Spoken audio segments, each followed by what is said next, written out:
This week, we talk about the importance of gesture in your composition and how to build your photograph around it. Welcome to the Candid Frame.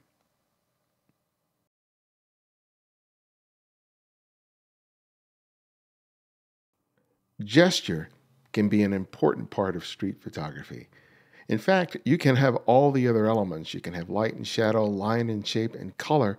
But when you have a gesture, whether it's a facial expression, the way someone is moving their hands or their body within the frame, that gesture can be such an impactful part of the photograph that it elevates the photograph from being good to being great. And one of the things that I notice when I take a look at a lot of street photographs that include people, there is no gesture. That's especially the case when we see images of people walking down the street. Besides their stride, when their legs are splayed in this particular way, there's nothing there. They just seem to be existing within the space, and there's nothing about them that gets revealed as a result of their expression or their body language. And sometimes the gesture can be so strong that even if you don't possess those qualities of light and shadow, line and shape and color, sometimes the gesture is so strong that the image still has a lot of impact.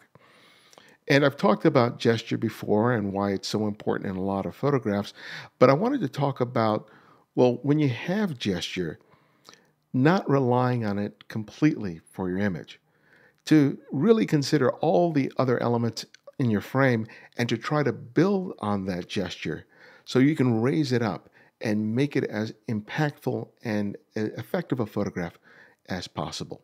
So let's take a look at some images that I chose to help illustrate this point.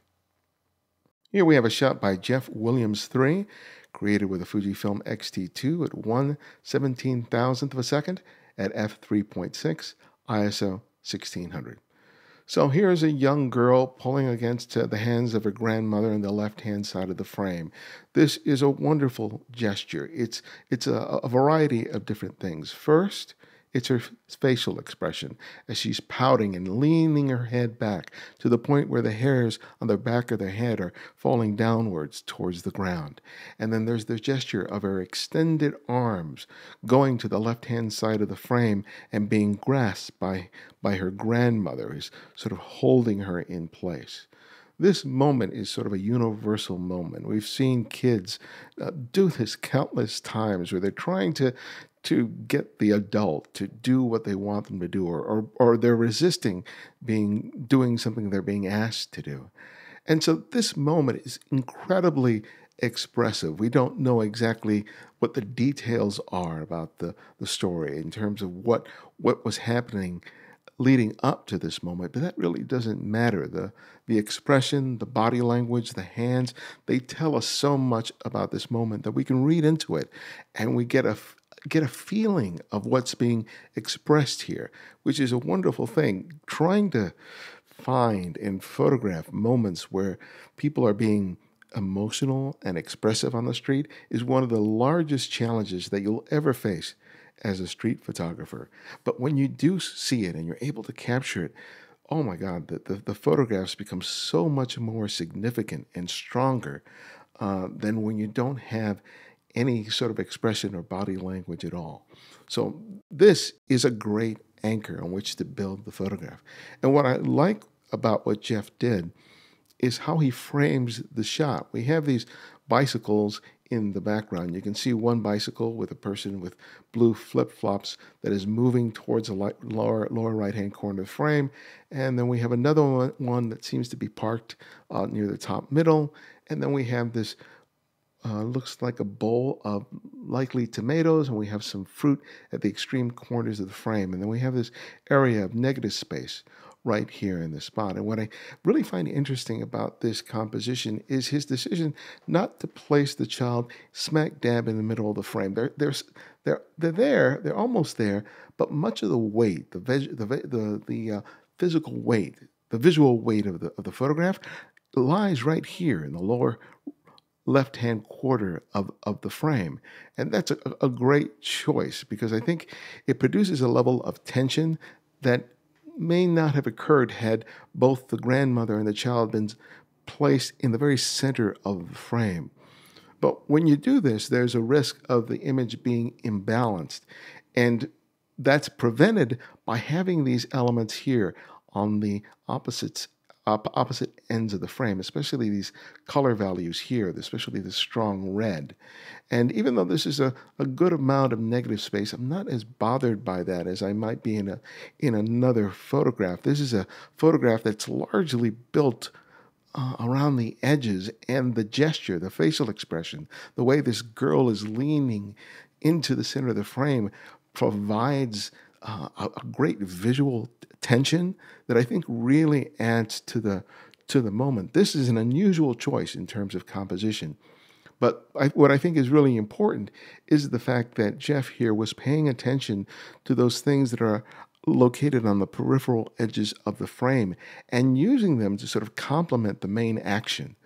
Sometimes when you see gesture and you're photographing gesture, you're so intent on the gesture itself that you're not paying attention to the other things in the frame. And that can really defeat the success of the image because certain elements in the background can actually be a distraction and pull away attention from where you want it on her. Now, even though this is a very red and saturated color that normally is a distraction as a background element, for me, because this is a color image, I think that there's a balance that's created by this red saturated color and even these greens and yellows here with the blue and the yellow here, and especially the repetition of the polka dots on this girl's blouse. I mean, you have so much here because think about the visual elements I'm often talking about. Brightness, light and shadow. We have a little bit of shadow here, but look at how bright her face is. Her face is the brightest element in the frame, so we go straight to her. Line and shape I've already touched on in terms of the lines here and the repetition of the polka dots here. And again, she possesses a lot of those strong graphic lines and shapes, especially the roundness of her head. And then, of course, we have just the contrast of color, but also sort of the contrast of her dark hair, her skin, her body against the grayness here. And finally, it's the color and, of course, the gesture. She possesses all of those things. So even though this area here is very saturated in color, she possesses all the visual draws, all the visual elements that serve as a great anchor in the shot. And it works really, really beautifully. Next, we have a shot by Sazzad Mitul. This was created with a Canon EOS 6D at 1/4000th of a second, f6.7, ISO 1000. So here the gesture revolves around the bird above the boy's head. It evokes a lot of religious imagery where a bird appears above the Christ figure or some other religious figure. So the gesture here is a really strong one. It's a common motif in street photography, the inclusion of pigeons and birds in flight within the frame. So I recognize that as being a slight cliche, but I think the image here works really well for a variety of reasons, one of which is the juxtaposition of the boy and the bird within the frame. But again, this image succeeds for me not just because of the gesture, but a lot of the other details that exist in the shot. One of them is the presence of the clouds in the background. Typically when you're shooting up, having a sky that has clouds provides a way of sort of breaking up what would otherwise be negative space. If this was a very clear day, all of this would be fairly uniform. But because of the presence of the clouds, you get a breakup of the negative space. So it isn't completely dominated and doesn't overwhelm the majority of the frame.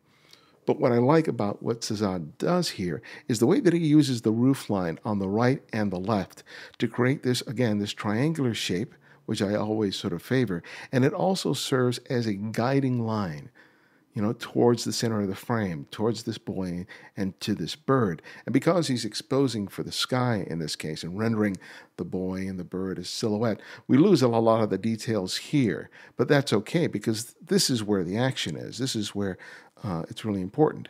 And then you can also see you have other lines and shapes here that move through the scene. But the one thing that I really like about this shot is the presence of the other bird that's carefully positioned just a couple of centimeters below the boy's chin here. I mean, this could have easily kind of diminished the shot had the camera been raised a little more, to the point where the bird was growing out of his chin. So good for him for being aware enough to be able to carefully frame the shot so that that doesn't happen. And this thing is happening fairly quickly. I don't know how many frames that he shot, or whether or not he anticipated the flight of the bird in the frame, or whether it's just dumb luck. But all the elements in this frame play off of each other really, really well. And these graphic lines, this contrast that's created with against the sky, and the shapes that all help to lead us to the main anchor point here, are an important part of the shot. Again, the gesture is great, but what else are you doing with the frame? And oftentimes people are looking at all these elements. They're looking at the person, they're looking at the roof line, they're looking at whatever physical elements are within the scene, even without the presence of a gesture. And when something happens, all of a sudden they fixate on the gesture and they compromise the composition in pursuit of the gesture. I see this a lot when I'm teaching my students, because I often instruct them to find your setting, find your stage upon which you can build your composition. And so they compose the scene so that their composition is nice and strong. And then when something is moving into the scene that is going to provide that gesture, that flourish, as they start shooting, they start moving their camera because they're trying to keep up with the person or the gesture. And I can see them moving their camera, moving themselves, to the point that they're losing the composition. They're no longer paying attention to what they built leading up to that moment. They're so in pursuit of the gesture, they lose the shot as the result. So whether you're coming on a gesture and then building the composition from there, or the reverse, where you have your setting, where you've set the stage and you're waiting for the gesture and the flourish, don't be seduced by the gesture to the point where you're not paying attention to everything else that's in the frame, because it's that and only that would allow you to build a really strong composition. If you want to contribute images to the Candid Frame Flickr pool for me to consider for these videos, all you have to do is go to your computer and go to Flickr and do a search on the Candid Frame, and I'll be glad to add you. But you have to do it on your computer. If you do it on your phone or your tablet, you'll get a message that this is a private group and it's by invitation only. That's something that only happens if you try to access it through your phone or tablet. If you go on your computer, you'll be put in the queue, and when I get to it, usually once a week, I'll be more than glad to add you. And finally, we have a shot by Marcelo Ceraulo. This was shot on a Fujifilm X100T at 1/200th of a second, f5.6, ISO 200. So here we have a scene that was of a religious ceremony, and we have this light falling on this girl. And in this shot, we actually have two gestures to play off of. One is of the girl who has this bemused expression on her face, which I count as a gesture. Then we have the gesture of her hand coming up to maybe adjust her hair or to touch her head. And then we have that person who's right in front of the girl, whose gesture is her arm raising up into the frame. And it results in a variety of really interesting things. The presence of this person here looks to be a child. Her presence of her head and arm help to frame the girl, who's located in the very center of the frame. And then this gesture here creates a nice sort of circular pattern by which we can explore her face. And then, of course, we have the light that's coming from the right and that's shining on her face here. It looks like Marcelo probably dodged the center area here in order to lighten the girl's face and reduce the contrast, because you can see how hard the contrast is on these other people's faces. And burning and dodging is a natural part of any sort of black and white photograph. So I'm not critiquing that aspect of it, and it's something that I do all the time to emphasize a certain area of the frame. But you can see how those gestures are so important in this scene. We have other human figures in the shot, but other than this guy here in the extreme right edge of the frame, most of everyone else, we either don't see their faces or they have this sort of black blank expression, as this fellow does here on the frame. This girl's expression and the gesture of these two in the center of the frame become really, really important. And now that I'm noticing it, her left hand is also coming up on the to the left of her head here. Oh, she seems to have cymbals. I'm just noticing that. So like she has these musical instruments. I don't know why it wasn't immediately obvious to me before, but it still looks like she's adjusting her hair or something. But again, you see the importance of gesture here and how strong it is. And then on top of that, you got the light that's falling on here and drawing your attention to her face. And you got the great contrast between light and dark. And then the line and shape is actually provided by the bodies themselves. Of course, the arm, we have this arm here, we have this pole here, we have these, seem to be like dragons, or like a dragon here in the background. And there's just, a great repetition of line and shape. We're not dealing with any color here, so it all becomes weighted about the gesture. And this shot, as much as the gesture is important, you can see how the contrast between light and shadow and how line and shape really informs the rest of the composition. These elements on the edges of the frame really provide some context. If it wasn't for this robe that this person's wearing, I might not pick up that it's sort of a religious ceremony, though I'm really confused by the presence of the dragon. I'm not sure exactly where this is, but it's really kind of interesting in terms of the different elements that are in the scene. It's obviously some sort of public affair. It may not be a religious one. It may be something that I'm reading into the scene. But you can see how gesture, really, really strong. But it's all these other elements in the frame that make the shot so, so effective. And so don't ever lose sight of that when you're making your composition. If you find a scene and all the bones are there, right? Light and shadow, line and shape, color. Build your composition from there and then wait for that flourish, that gesture to help really complete it. And then if you find the gesture first, don't lose sight of those things that I just mentioned in terms of you building your composition. If you take a look at some of the great examples of photographs that exist in our Flickr group and elsewhere, you'll see that images that are built on a solid, strong, expressive gesture really are standouts, and especially when someone builds their composition with the kind of care that I'm talking about here. Thanks for joining me for another video. If you want to find out more about the Candid Frame, which is my podcast, you can visit thecandidframe.com.